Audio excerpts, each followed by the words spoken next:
Hello, welcome, and we do have Harshita Samaravikrama with us to answer your questions. We are ready to take questions. Who wants to go first? Yes. හර්ෂිතා අපිට අවසන් තරගය තමයි හෙට පැවැත්වෙන්නේ. අපි ජයග්‍රහණයකින් පස්සේ තමයි හෙට තරගයට සූදානම් වෙන්නේ. කොහොමද මෙන්ටලි එක ක්‍රීඩිකාවන්ගේ? ඇත්තටම හොඳ සූදානමකින් ඉන්නවා. ඒ වගේම ගිය තරගයේ අපි හොඳ ජයග්‍රහණය කළා. ඒ මානසිකත්වයෙන් හෙට තරගයට හොඳ සූදානමකින් ඉන්නවා කණ්ඩායමේ සියලු දෙනාම.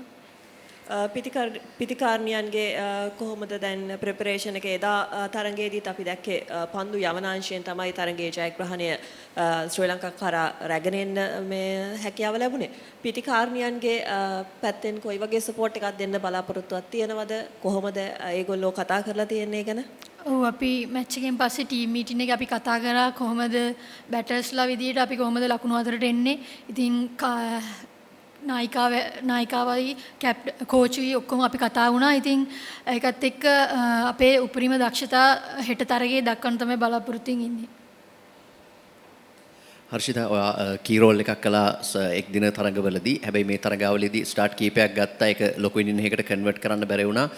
මොන වගේ වැරදිද ඔයා අඳුනාගත්තේ මේ තරඟාවලිය ඇතුළේ ඔයාගෙන් වෙච්ච සහ ඒක කොයි විදිහටද හදාගන්න බලාපොරොත්තු වෙන්නේ?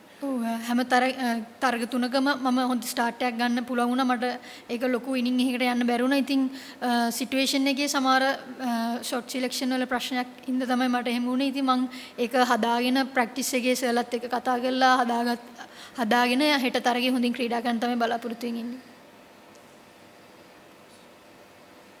හර්ෂිත අපි සාමාන්‍යයෙන් මේ තනතිල්ලෙන් දකින්නේ ගොඩක් දඟපන්දියවන්ට යෝග්‍යයි කෙතරම් තනතිල්ල.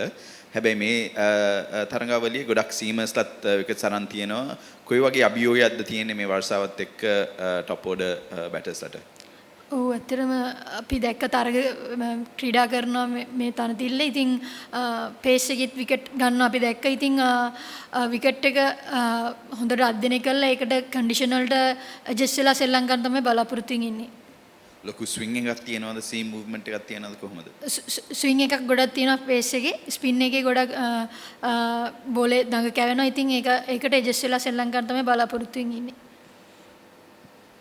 හර්ෂිතා ඔයා ගොඩක් සාමාන්‍යයෙන් අපි දන්නවා හොඳ කවර් ඩ්‍රයිව් එකක් තියෙන ඔෆ් එකේ හොඳට සෙල්ලම් කරනවා. මේ තරගාවලියේදී අපි ගොඩක් දැක්කේ ඔයා ස්වීප් එකෙන් ලකුණු ගන්න try කරනවා. එතකොට අර ෆීල්ඩ් එක පොඩ්ඩක් සෙට් කරපුවම ෆයින් ලෙග් පැත්තට ෆීල්ඩ් එක සෙට් කරපුවාම චුට්ටක් ඔයා හිර වෙන ගතියක් අපි දැක්කා.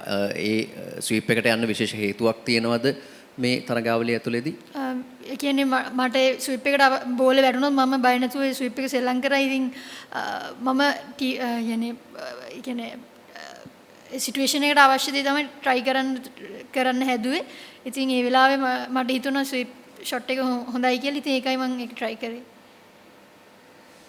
Any more questions? No more?